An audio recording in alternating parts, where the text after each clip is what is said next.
नमस्कार बच्चों, उम्मीद करते हैं आप लोग बहुत बढ़िया से होंगे। आज बसंत पंचमी के शुभ अवसर पर हम आपके बीच उपस्थित हुए हैं। उम्मीद करते हैं माता सरस्वती की कृपा हम सभी पर बनी रहेगी। जय हो माता सरस्वती, सदा भक्तों का कल्याण करें। आज हम बात करेंगे न्यूटन के इनवर्स स्क्वायर रूल या व्युत्क्रम वर्ग के नियम की। तो व्युत्क्रम वर्ग का नियम आया कहाँ से, इस पर हम थोड़ी सी चर्चा करेंगे। व्युत्क्रम वर्ग के नियम को जानने से पहले एक और छोटा सा नियम आता है, केपलर का नियम। तो न्यूटन का जो व्युत्क्रम वर्ग का नियम आया था उससे पहले केपलर का नियम आ चुका था और ग्रहों की गतियों से संबंधित केपलर का नियम था। तो ग्रहों की गतियों से संबंधित केपलर का नियम था।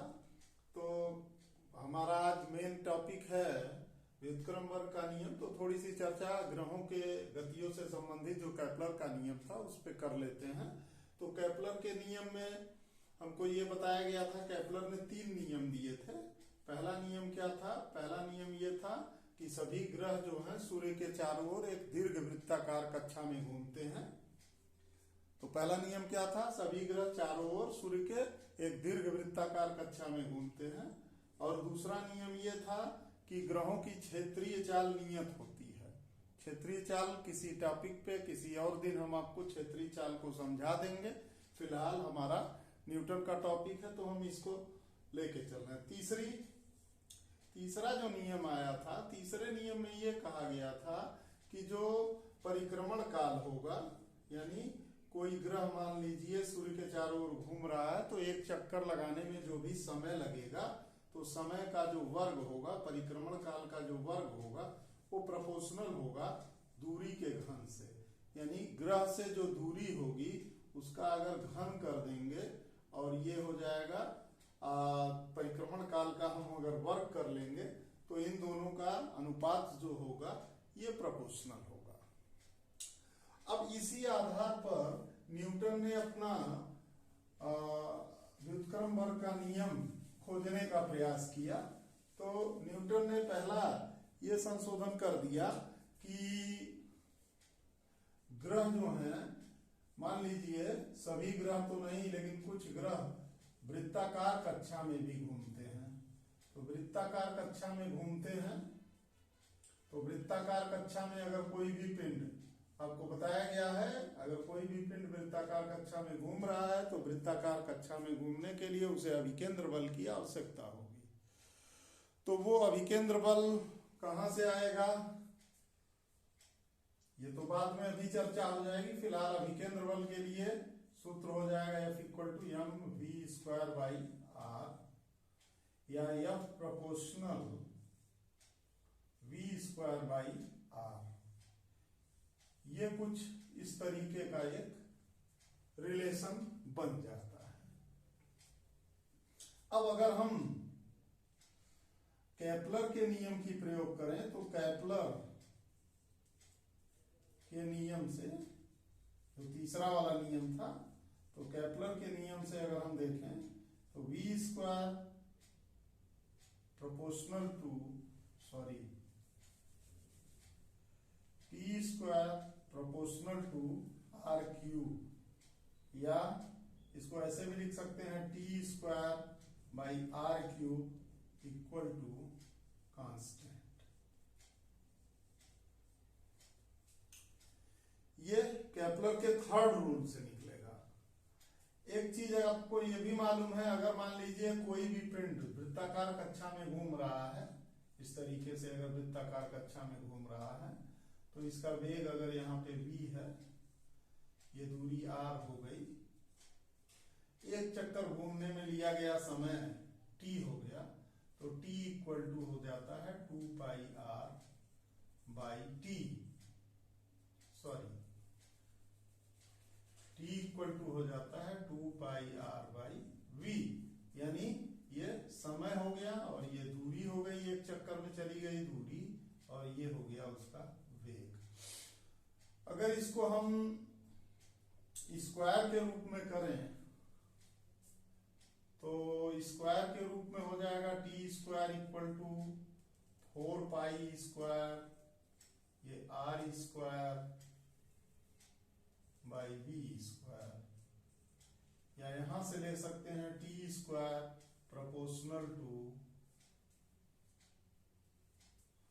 r²/v²।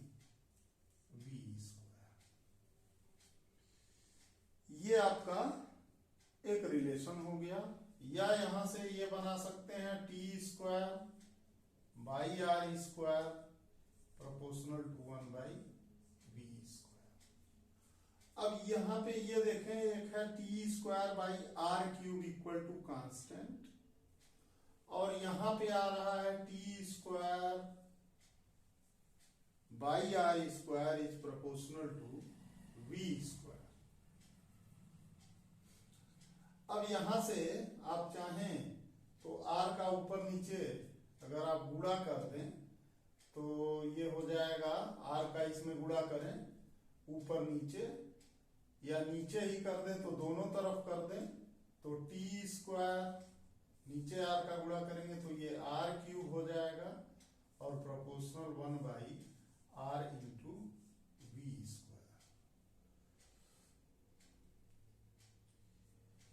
ये आपका हो रहा है t²/r³। तो यहां से अगर इसकी ये समीकरण 1 मान लें और ये समीकरण 2 मान लें तो आपको ये पता चल जाएगा कि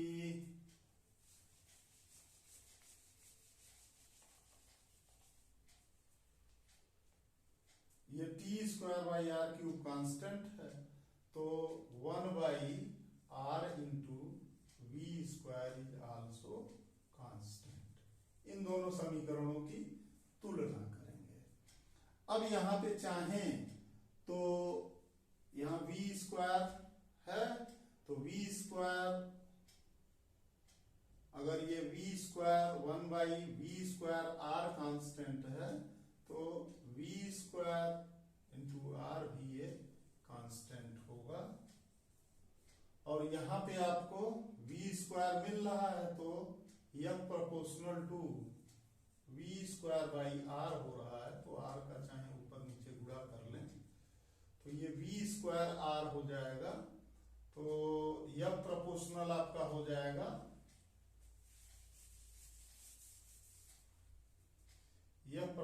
हो गया v² r, और ये नीचे r होके r² हो गया। अब ये इतना आपको मालूम हो चुका है कि ये कांस्टेंट होगा, तो यह प्रोपोर्शनल टू 1/r²। यहां से ये व्युत्क्रम वर्ग का नियम निकल के आ जाता है कि अगर कोई पिंड वृत्ताकार कक्षा में घूम रहा है तो वृत्ताकार कक्षा में घूम रहा है तो जो बल उस पे कार्य करेगा वो व्युत्क्रम वर्ग का नियम का पालन करेगा। यानी दूरी अगर 2 गुनी आप करेंगे तो बल 4 गुना हो जाएगा, दूरी 4 गुनी करेंगे तो बल 16 गुना हो जाएगा, दूरी 8 गुनी करेंगे तो बल 64 गुना हो जाएगा। तो इस तरीके से आप ये व्युत्क्रम वर्ग का नियम समझ पाते हैं। इसी व्युत्क्रम वर्ग के नियम की ही देन है कि इसी नियम के आधार पर न्यूटन ने गुरुत्वाकर्षण का नियम दे दिया, और गुरुत्वाकर्षण के नियम में इसी व्युत्क्रम वर्ग के नियम का पालन किया गया। और उसमें उन्होंने कहा कि जब भी कोई एक पिंड दूसरे पिंड के चारों ओर गति कर रहा है, या ऐसे कह लीजिए गुरुत्वाकर्षण का जो नियम था, गुरुत्वाकर्षण का नियम, तो गुरुत्वाकर्षण के नियम में न्यूटन ने यह कहा ब्रह्मांड में स्थित किन्हीं भी 2 पिंडों के बीच एक तरह से म्यूचुअल फोर्स कार्य करता है।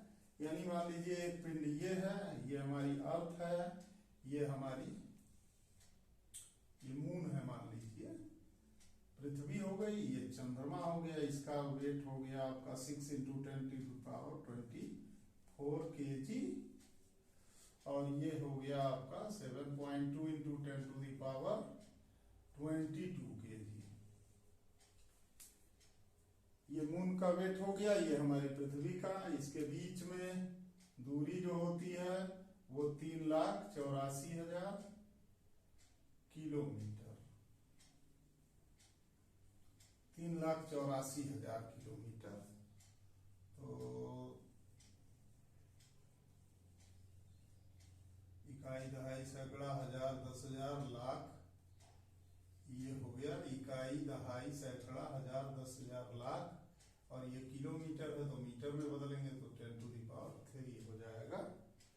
चाहें तो इसको और पावर अगर बढ़ाना चाहते हैं तो डेसिमल यहाँ ले लें, तो इसको लिख सकते हैं 3.84 इंटू 10⁻3, 2 5 तो 5 3, ये 8 हो जाएगा, ये मीटर हो जाएगा।